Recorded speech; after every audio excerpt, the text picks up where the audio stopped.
नमस्कार मित्रों, गुरु मंत्र में आप सभी का स्वागत है। मित्रों, आज का जो हमारा टेस्ट होगा वो आपकी मांग पर है। संस्कृत भाषा शिक्षण विधि पर जो सर्वे प्रश्न हुआ था उसमें अधिक मैसेज जो आए वो संस्कृत भाषा शिक्षण विधि के टेस्ट पर आए। मित्रों, तो आप लोगों ने जो सर्वे में जो उत्तर दिए हैं प्रश्नों के, उसी के आधार पर अपना टेस्ट निर्धारित हुआ है। आइए मित्रों, अब ज़्यादा समय नहीं लेते हुए अपन प्रश्नों की ओर अग्रसर होते हैं। और मित्रों, आज का अपना पहला प्रश्न है प्रश्न नंबर 1। प्रश्नों की चर्चा प्रारंभ करने से पहले जिन लोगों ने अभी तक मेरा चैनल सब्सक्राइब नहीं किया है वो सब्सक्राइब करें और वीडियो को ज़्यादा से ज़्यादा शेयर करें, और अगर वीडियो पसंद आता है तो उसे लाइक भी करें। मित्रों, पहला प्रश्न है कि संस्कृत भाषा शिक्षणे सर्वप्रथमम भाषा कौशलम विद्यते, अर्थात संस्कृत भाषा शिक्षण में सबसे पहला भाषा कौशल कौन सा है। मित्रों, 4 विकल्प हैं। पहला है संभाषणम, दूसरा है पठनम, तीसरा है श्रवणम, चौथा है लेखनम। मित्रों, हम जानते हैं कि भाषा कौशलों की संख्या कितनी है मित्रों? 4 है। कौन कौन से हैं मित्रों? नंबर 1 श्रवण, नंबर 2 भाषण, नंबर 3 पठन और नंबर 4 लेखन। तो मित्रों, सबसे पहला भाषा कौशल कौन सा हो गया मित्रों? श्रवणम। तो मित्रों, हमारा जो प्रश्न है 1, उसका आंसर क्या होगा? विकल्प नंबर 3। आइए मित्रों, अब हम दूसरे प्रश्न की ओर अग्रसर होते हैं। मित्रों, अपना दूसरा प्रश्न है कि प्रयोगानुसारेण भाषायाः कति रूपम, अर्थात प्रयोग के अनुसार भाषा के कितने रूप हैं। विकल्प नंबर 1 है 2, विकल्प नंबर 2 है 3, तीसरा विकल्प है 6 और चौथा है 8। मित्रों, भाषा सबसे पहले 2 प्रकार में बांटी जाती है, एक प्रयोग के अनुसार और एक व्यवहार के अनुसार। और मित्रों, ये जो प्रयोग के अनुसार भाषा है ये भाषा भी कितने प्रकार की होती है मित्रों? 2 प्रकार की। एक होती है आपकी उच्चरित भाषा और दूसरी होती है आपकी लिखित भाषा। मित्रों, ये जो उच्चरित भाषा है, इस उच्चरित भाषा को हम मौखिक भाषा के नाम से जानते हैं और लिपिबद्ध जो है उसे हम लिखित रूप में मानते हैं। तो हम कह सकते हैं कि प्रयोग के आधार पर भाषा कितने प्रकार की होती है? 2 प्रकार की। इसलिए प्रश्न नंबर 2 का जो आंसर होगा वो क्या होगा मित्रों? विकल्प नंबर 1। आइए मित्रों, अब हम अगले प्रश्न की ओर अग्रसर होते हैं। मित्रों, अपना अगला प्रश्न है असम्यक चिनोतु, अर्थात जो सही नहीं है उसका चयन करना है। मित्रों, पहला विकल्प है वाग रूपम भाव प्रकटनमेव लेखनम, अर्थात वाणी रूप में भाव प्रकट करना ही लेखन है। दूसरा विकल्प है ध्वनिन सम्यक श्रुत्वा पुनः स्पष्टम वक्तव्यम श्रवणम, अर्थात ध्वनि को ठीक प्रकार से सुन करके पुनः स्पष्ट बोलने योग्य यदि हो तो उसे हम क्या कहते हैं? श्रवण। मित्रों, तीसरा विकल्प है लिखित रूपे विद्यमानम अंशम मनसि प्रकाशे व पठित्वा तदगत भाव ग्रहणमेव पठनम, अर्थात लिखित रूप में विद्यमान अंश को मन में या उजाले यानी प्रकाश में पढ़ करके उसके अंतर्गत भाव को ग्रहण करना ही क्या होता है? पठन होता है। तो मित्रों, ये कथन भी सत्य है अपना। और चौथा विकल्प है न कॉपी। तो हम कह सकते हैं कि प्रश्न नंबर 3 में जो विकल्प नंबर 2 और जो 3 है वो मित्रों बिल्कुल आपका सही कथन कह रखा है। और तो फिर इसमें असमय क्या है मित्रों? इसमें असमय है विकल्प नंबर 1। क्यों मित्रों? क्योंकि वाणी रूप में प्रकट करना लेखन नहीं होता है मित्रों, क्या होता है वो? भाषणम। क्या होता है मित्रों? भाषणम। फिर लेखन क्या है? तो मित्रों, लेखन है स्थिर रूप प्रदान करना, अर्थात आपके अभिव्यक्ति को, आपके विचारों को क्या करता है? स्थिर रूप प्रदान करता है, वो लेखन है। तो हम कहेंगे कि प्रश्न नंबर 3 का जो आंसर होगा वो क्या होगा मित्रों? विकल्प नंबर 1। आइए मित्रों, अब हम अगले प्रश्न की ओर अग्रसर होते हैं। मित्रों, अपना अगला प्रश्न है प्रश्न नंबर 4। अनुकरण वाचनम क्रियते, अर्थात अनुकरण वाचन किया जाता है। किसके द्वारा किया जाता है मित्रों? विकल्प नंबर 1 है शिक्षकेन, 2 है प्रधानाध्यापकेन, तीसरा है छात्रई और चौथा है न कोपि।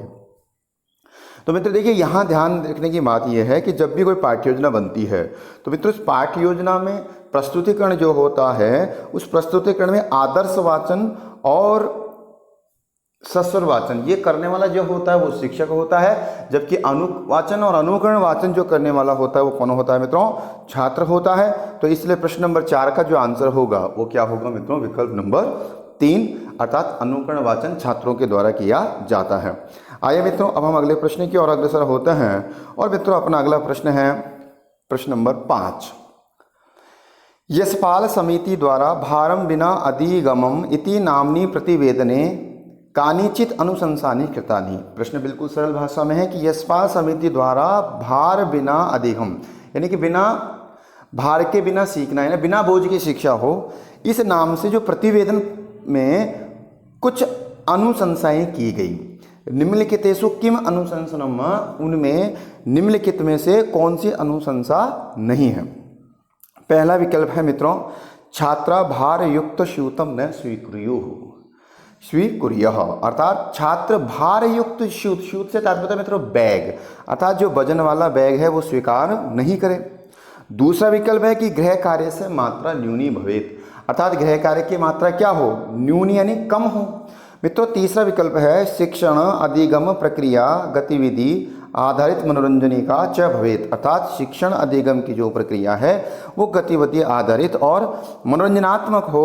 और चौथा विकल्प है मित्रों पाठ्य पुस्तकेषु प्रतिबंधः भवेत, अर्थात पाठ्य पुस्तकों का क्या हो जाए, प्रतिबंध हो। तो मित्रों हम कह सकते हैं कि पाठ्य पुस्तकों के बिना शिक्षण संभव नहीं है। इसलिए यशपाल महोदय ने जो समिति ने जो हमारा प्रस्ताव यानी अनुशंसा की, उसमें ये जो विकल्प नंबर 4 है इसकी अनुशंसा नहीं की, बाकी तीनों की उन्होंने क्या की है, अनुशंसा की है। तो हम कहेंगे कि प्रश्न नंबर 5 का जो आंसर है वो क्या होगा मित्रों, विकल्प नंबर 4 पाठ्यपुस्तकेषु प्रतिबंधम भवेत्। मित्रों आइए अगले प्रश्न की ओर अग्रसर होते हैं। और मित्रों अपना अगला प्रश्न है प्रश्न नंबर 6 कि सतत व्यापक मूल्यांकन इत्यनेन संबद्धा व्यापक इति संकल्पना छात्रस्य वृद्धि विकासांतर्गते पक्षम विवृणोतु, अर्थात सतत और व्यापक मूल्यांकन मित्रों आपके ये सिलेबस में है। इत्यनेन अर्थात इससे संबंध, व्यापक इति संकल्पना छात्रस्य, व्यापक की जो संकल्पना है वो छात्र की वृद्धि और विकास के अंतर्गत कौन सा पक्ष विवृत है यानी वर्णित है। तो मित्रों पहला विकल्प है शैक्षणिकस्य, दूसरा है सहशैक्षणिकस्य, तीसरा है शैक्षणिक सहशैक्षणिकयोः और चौथा है संपूर्ण शैक्षणिकस्य।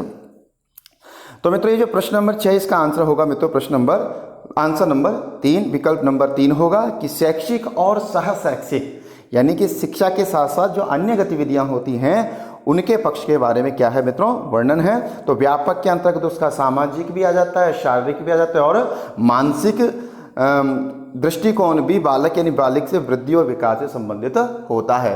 तो हम कहेंगे कि सतत यानी निरंतर, व्यापक यानी वो सामाजिक भी हो, शैक्षिक भी हो और मानसिक भी हो। अब सामाजिक में सह गतिविधियां जो होती हैं वो आती हैं। तो मित्रों इसके लिए व्यापक शब्द की संकल्पना इससे शैक्षिक और सह शैक्षणिक दोनों गतिविधियों से की गई है। आइए मित्रों अब हम प्रश्न नंबर 7 की ओर अग्रसर होते हैं। मित्रों प्रश्न नंबर 7 है अपना संस्कृत शिक्षणे परंपरागत सहायकोपकरणम अस्ति, अर्थात संस्कृत शिक्षण में परंपरागत सहायक उपकरण है। तो मित्रों सहायक उपकरण क्या होते हैं, सहायक उपकरण होते हैं जो आपके शिक्षण कार्य में सहायता करते हैं। जब भी आप पाठ्य योजना बनाते हैं तो आप चार्ट, भित्ति पत्र, श्यामपट्ट या कोई भी आप मॉडल प्रतिकृति लेकर के जाते हैं, वो सब क्या है, सहायक उपकरण है। मित्रों दूरदर्शनम ये परंपरागत नहीं है, ये तो आधुनिक है। श्यामपट्ट मित्रों बोर्ड जो है वो क्या है, श्यामपट्ट है। चित्रम आकाशवाणी, तो ये सब आधुनिक है। मित्रों आपका आंसर क्या होगा प्रश्न नंबर 7 का विकल्प नंबर 2 श्यामपट्ट, ये आपका क्या है, परंपरागत सहायक उपकरण है। आइए मित्रों हम प्रश्न नंबर 8 की ओर अग्रसर होते हैं। मित्रों प्रश्न नंबर 8 है एकस्य शब्दस्य ज्ञानम नाम, अर्थात एक शब्द का ज्ञान नाम है, अर्थात आप शब्द का किसी को ज्ञान कराते हैं, इसका तात्पर्य क्या है। पहला तस्य रूपस्य यानी उसके रूप का ज्ञान कराना, दूसरा तस्य अर्थस्य ज्ञान यानी उसके अर्थ का ज्ञान कराना, तीसरा तस्य वर्तनी ज्ञानम यानी उसके वर्तनी का ज्ञान कराना, तस्य मूलस्य ज्ञानम अर्थात उसके मूल का ज्ञान कराना। मित्रों ये सारे ही शब्द के ज्ञान से संबंधित है, पूरा व्याकरण इससे संबंधित है। उसका रूप भी जानना चाहिए, उसका अर्थ भी आना चाहिए, उसकी वर्तनी भी आनी चाहिए, शुद्ध रूप भी आना चाहिए, उसका मूल उत्पत्ति कैसे हुई ये भी आना चाहिए। तो ये देखा जाए तो चारों विकल्प आपके सही हैं, लेकिन चारों में सबसे एक बात हमको छांट लेनी है कि शब्द के ज्ञान से तात्पर्य होता है कि उसके अर्थ का ज्ञान, यानी कि किसी बालक को आप उसके शब्द ज्ञान करा रहे हो तो उसके अर्थ का ज्ञान भी होना बालक को अति आवश्यक है, तभी आपका शिक्षण सही माना जाता है। तो मित्रों प्रश्न नंबर 8 का जो आंसर होगा वो क्या होगा, विकल्प नंबर 2। आइए मित्रों अब प्रश्न नंबर 9 के अग्रसर होते हैं। प्रश्न नंबर 9 है आपके सामने कविता पाठनम क्रियते, अर्थात कविता पाठन किया जाता है। नवीन पहला विकल्प है नवीन शब्द ज्ञानार्थम, अर्थात नवीन शब्द ज्ञान के लिए। मित्रों दूसरा विकल्प है वर्तन्यः व्याकरणस्य च ज्ञानार्थम, अर्थात वर्तनी के और व्याकरण के ज्ञान के लिए। तीसरा विकल्प है छंदोबद्ध रचना ज्ञानार्थम, अर्थात छंदबद्ध रचना ज्ञान के लिए। और चौथा है मित्रों विचाराणाम बोधार्थम, आनंदानुभूत्यर्थम च, अर्थात विचारों के बोध के लिए और आनंद की अनुभूति के लिए। तो मित्रों आप जान गए हैं कि कविता पाठन का मुख्य जो उद्देश्य है वो विकल्प नंबर 4 ही है, अर्थात विचारों को जानने के लिए और आनंद अनुभूति के लिए, सौंदर्यानुभूति के लिए, रसानुभूति के लिए क्या किया जाता है, कविता पाठन किया जाता है। अब मित्रों आज के हम अंतिम प्रश्न की ओर अग्रसर होते हैं और मित्रों आज का अपना अंतिम प्रश्न है प्रश्न नंबर 10। निदान परीक्षा क्रियते, अर्थात निदान परीक्षा की जाती है, निदानात्मक जो परीक्षण होता है वो किया जाता है, ऐसा प्रश्न है। विकल्प नंबर 1 है सतत परीक्षा करते, अर्थात निरंतर परीक्षा के लिए। दूसरा विकल्प है अंतिम परीक्षा करते, अर्थात अंतिम परीक्षा के लिए। तीसरा विकल्प है विद्यार्थिना स्तरम ज्ञातुम, अर्थात विद्यार्थी के स्तर जानने के लिए। और चौथा विकल्प है रचनात्मक परीक्षा करते, अर्थात रचनात्मक परीक्षा के लिए। मित्रों निदानात्मक जो परीक्षा होती है, निदानात्मक जो परीक्षण होता है वो उपचारात्मक शिक्षण के लिए किया जाता है। और उपचारात्मक शिक्षण उन विद्यार्थियों का होता है जो पढ़ने में कहीं ना कहीं उनमें क्या होते हैं, कमजोर होते हैं। तो अब ये कैसे पता लगे कि छात्र कमजोर है या होशियार है, तो इसके लिए उसका क्या किया जाता है, निदानात्मक परीक्षण किया जाता है, निदान परीक्षा की जाती है। इसलिए मित्रों स्तर जानने के लिए क्या की जाती है, निदान परीक्षा। तो हम कहेंगे कि प्रश्न नंबर 10 का जो आंसर होगा वो क्या होगा मित्रों, विकल्प नंबर 3। उम्मीद है आपको ये वीडियो अच्छा लगा होगा। अगर आपको अच्छा लगे तो लाइक का बटन दबाना ना भूलें। जयतु संस्कृतम जयतु भारतम।